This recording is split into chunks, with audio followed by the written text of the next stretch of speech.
Baik, di sini saya akan menjelaskan materi dari pertemuan 1 sampai pada pertemuan 7 dan materi pertemuan 1 mengenai hakikat IPA. Dalam hakikat IPA terdapat 3 poin utama. Yang pertama, pengertian pembelajaran IPA di SD. Yang kedua, hakikat IPA. Yang ketiga, alasan IPA diajarkan di sekolah. Yang pertama, pengertian pembelajaran IPA di SD. Pembelajaran IPA atau ilmu pengetahuan alam di SD adalah proses di mana siswa belajar tentang konsep-konsep ilmiah seperti alam semesta, tumbuhan, binatang, benda-benda fenomena alam, dan juga proses-proses ilmiah melalui eksperimen, observasi, dan diskusi. Tujuannya adalah untuk mengembangkan pemahaman mereka tentang dunia sekitar mereka. Yang kedua adalah hakikat IPA. Dalam hakikat IPA terdapat 4 unsur utama. Yang pertama ada sikap, proses, produk, dan aplikasi. Yang pertama adalah sikap. Sikap adalah rasa ingin tahu tentang fenomena alam, makhluk hidup, sebab akibat yang mendasari melalui proses ilmiah. Yang kedua adalah proses. Prosedur adalah pemecahan masalah dapat dilakukan melalui metode ilmiah.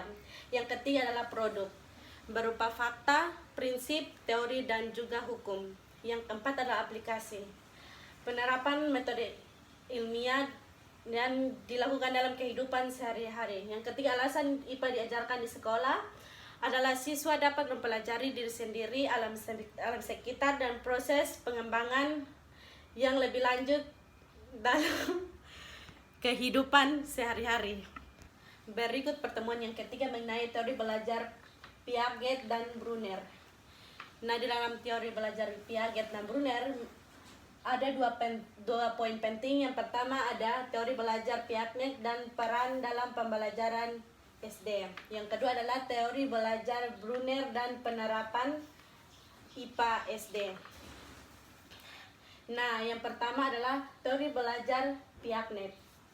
Teori belajar Piaget ataupun teori kognitif Piaget adalah salah satu teori yang menjelaskan tentang anak yang beradaptasi tentang objek dan kejadian-kejadian sekitar. Salah satu contoh dari Piaget adalah perkembangan anak kognitif yang terdiri. Piaget percaya bahwa anak-anak dapat melewati pembelajaran dan pengembangan mereka. Contoh pengembangan kognitif anak pada tahap sensirimotor 0 sampai 2 tahun, anak mulai mengembangkan pemahaman tentang dunia melalui indera dan juga tindakan fisiknya. Mereka belajar tentang benda tetap dan pada meskipun tidak terlihat, dan mulai mengembangkan kemampuan motoriknya. Pada tahap profesional 2 sampai 7 tahun, anak-anak mulai menggunakan bahasa dan representasi mental untuk memahami dunia mereka. Cenderung berpikir egois, sulit memahami persepsi orang lain, dan terpengaruh oleh konsep kognitivitas pada fisik yang tampak. Selanjutnya, pada tahap konkret operasional 7 sampai 11 tahun, anak-anak mulai mengembangkan kemampuan berpikir secara logis tentang objek-objek konkret dan memahami konsep-konsep seperti observasi, pemahaman bahwa salah satu sifat. Yang terakhir, tahap penerapan dua teori ini di SD adalah untuk pendekatan mendekati dua masalah. Guru dapat merancang aktivitas pembelajaran yang menantang siswa untuk memecahkan masalah atau situasi yang memerlukan pemikiran yang logis, sejalan dengan perkembangan kognitif Piaget. Yang kedua adalah tentang konkret. Nah, dengan penerapan prinsip kognitif Brunner ini menyediakan pembelajaran yang dapat disentuh dan dapat dilihat secara langsung, memungkinkan siswa untuk memahami proses secara mendalam. Yang ketiga adalah diskusi kelompok.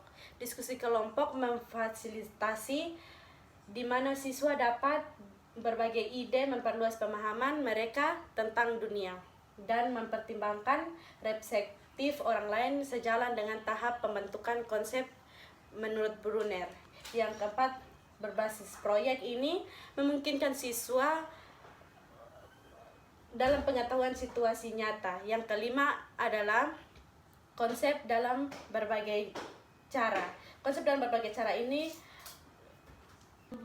sesuai dengan prinsip pendekatan melalui penerapan pendekatan yang sesuai dengan teori-teori Piaget dan Brunner. Guru dapat menciptakan lingkungan pembelajaran yang merangsang, mendukung, dan memperluas perkembangan kognitif siswa di tingkat SD.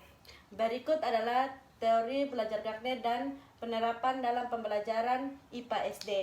Teori belajar Gardner.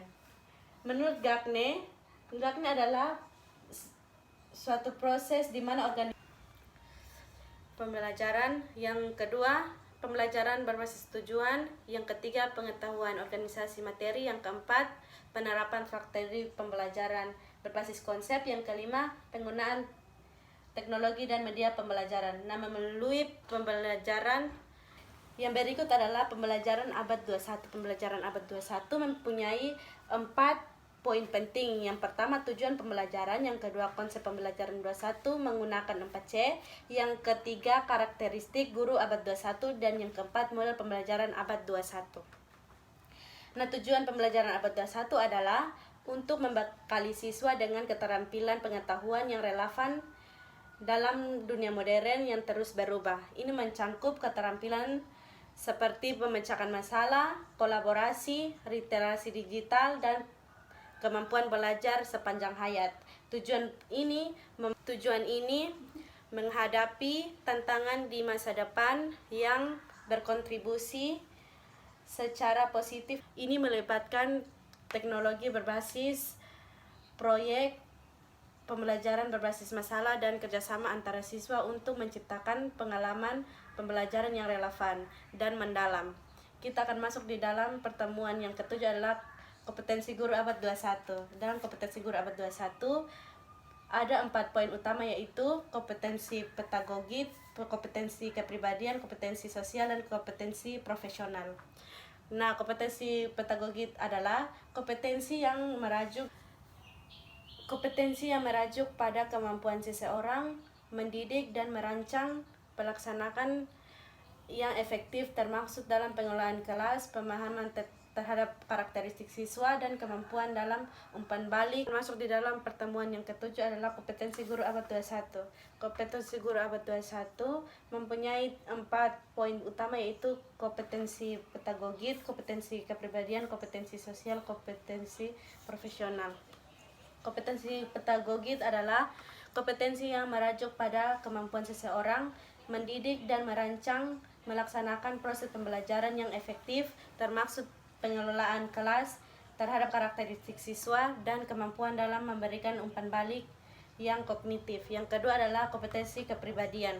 Kompetensi kepribadian melibatkan kemampuan dalam Yang kedua adalah kompetensi kepribadian. Kompetensi kepribadian melibatkan kemampuan secara individu dalam mengembangkan sifat profesional kerja, kepemimpinan, serta kemampuan memotivasi dan membangun hubungan yang baik.